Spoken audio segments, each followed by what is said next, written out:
मुगल भारत किस इरादे से आए थे? मुगलों का संपूर्ण इतिहास। भारत के इतिहास में मुगलों के बिना बता पाना मुश्किल है। मुगलों ने भारत में 300 सालों से भी अधिक समय तक राज किया। बाबर, अकबर और शाहजहां से लेकर बहादुर शाह जफर तक कई मुगल शासकों ने दिल्ली की राजगद्दी से भारत में शासन किया। लेकिन कई सवाल आज भी इतिहास के पन्नों से गायब हैं। आखिर मुगल भारत क्यों आए थे? मुगलों ने भारत में अपना साम्राज्य कैसे स्थापित किया? राजपूतों और मराठा के रहते हुए कैसे विदेशी ताकतों ने भारत में इतने लंबे समय तक राज किया? आखिर क्या है मुगलों के इतिहास की असली कहानी? आइए इसके बारे में थोड़ा विस्तृत में समझते हैं। दोस्तों, अगर बाबर हिंदुस्तान नहीं आता तो भारत में मुगल साम्राज्य की स्थापना नहीं हो पाती। भारत में कभी लाल किला, ताजमहल जैसी भव्य इमारतें भी नहीं होती। बाबर का असली नाम जहीरुल मोहम्मद था। उसका जन्म 14 फरवरी 1483 को फरजाना में हुआ था। फरजाना आज के समय में उज्बेकिस्तान के अंतर्गत आता है। बाबर को तैमूर और चंगेज खान का वंशज भी माना जाता है। महज 12 साल की उम्र में बाबर ने फरजाना की राजगद्दी संभालनी शुरू कर दी थी। यह बात बाबर के कुछ रिश्तेदारों और अंकल को अच्छी नहीं लगी और उन्होंने बाबर को हटाने के लिए षड्यंत्र रचने शुरू कर दिए। बाबर को फरजाना और समरकंद से निकाल दिया गया था। कई सालों बाद 1504 में बाबर ने अफगानिस्तान के काबुल को जीतकर अपनी सत्ता स्थापित की। लेकिन बाबर काबुल में संतुष्ट रहने वाला नहीं था। वह अपने साम्राज्य का विस्तार करना चाहता था। बाबर को यह बात अच्छी तरह से समझ थी कि साम्राज्य बढ़ाने के लिए उसे बहुत सारा धन और संपत्ति चाहिए होगी, और उस समय भारत के पास इतना धन था जो शायद ही किसी अन्य जगह पर मौजूद था। उस समय भारत को पूरी दुनिया में सोने की चिड़िया के नाम से जाना जाता था। 1525 में बाबर ने भारत में घुसने की योजना पर काम करना शुरू किया।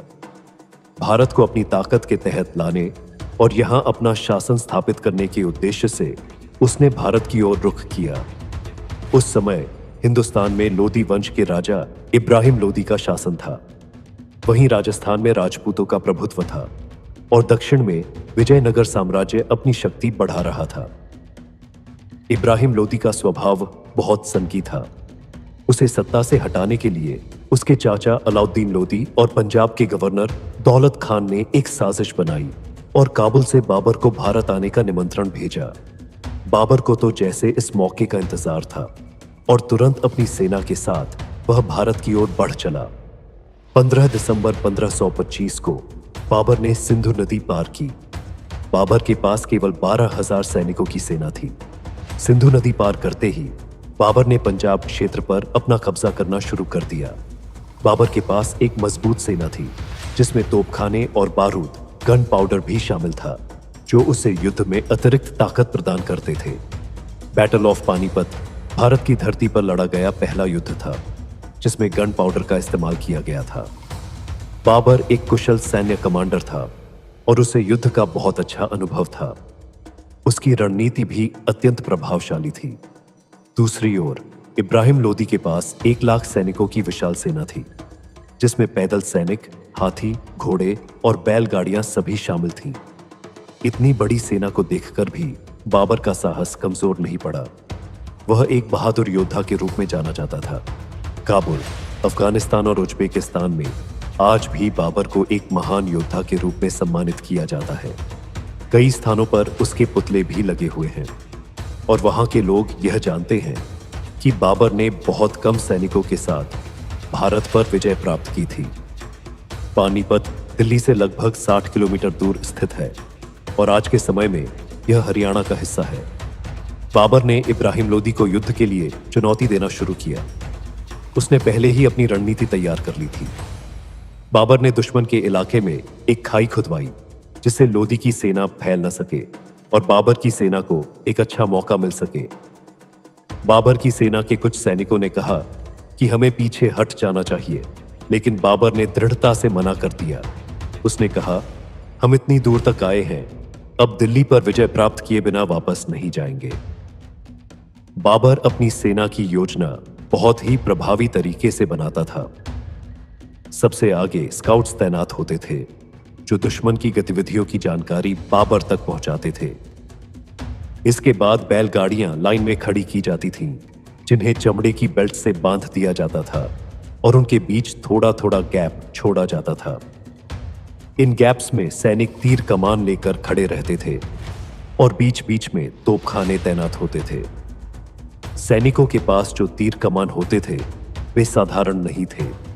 उनकी डोरी खींचने के लिए बहुत ताकत लगती थी और एक तीर 600 मीटर की दूरी तक जा सकता था, जो लगभग 7 फुटबॉल स्टेडियम के बराबर है।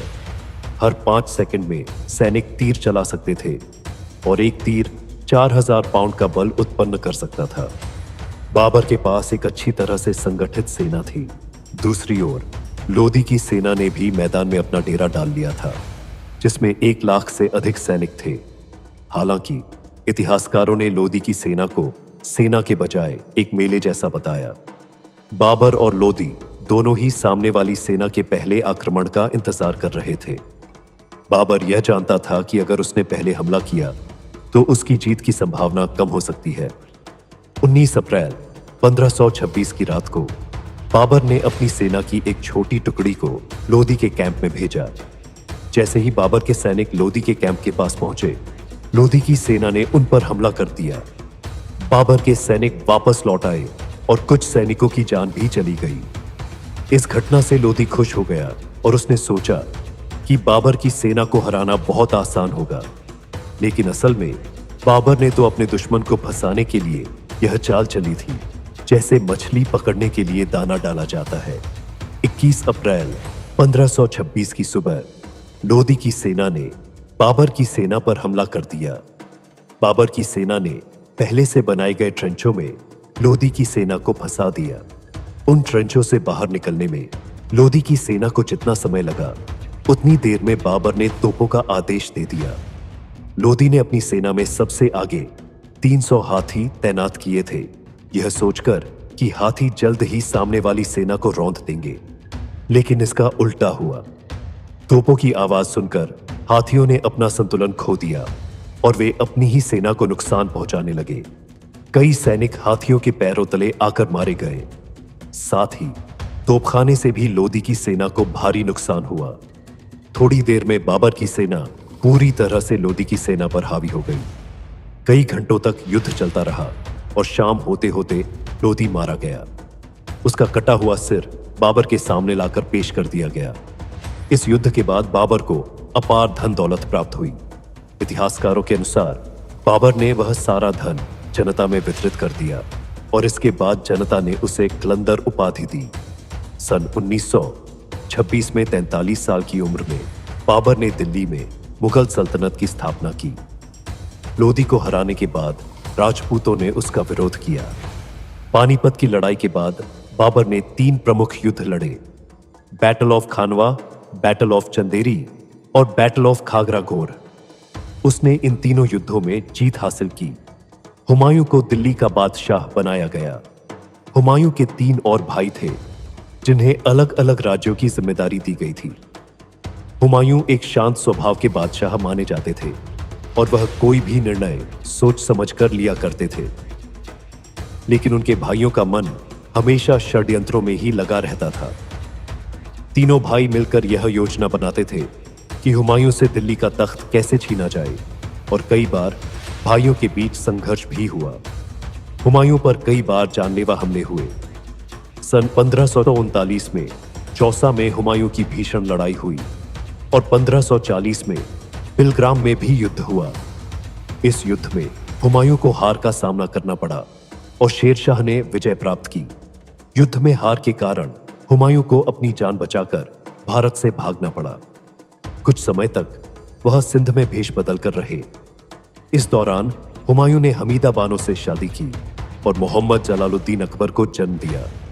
करीब 15 साल तक भारत से बाहर रहने के बाद हुमायूं ने अपनी विशाल सेना तैयार की थी। 1555 में हुमायूं ने फिर से दिल्ली पर कब्जा किया, लेकिन उसी साल लाइब्रेरी में सीढ़ियां चढ़ते वक्त उसका पैर फिसल गया और उसकी मृत्यु हो गई। हुमायूं की मौत के बाद मुगल साम्राज्य लड़खड़ा गया और राजा हेमू ने दिल्ली पर आक्रमण कर दिया।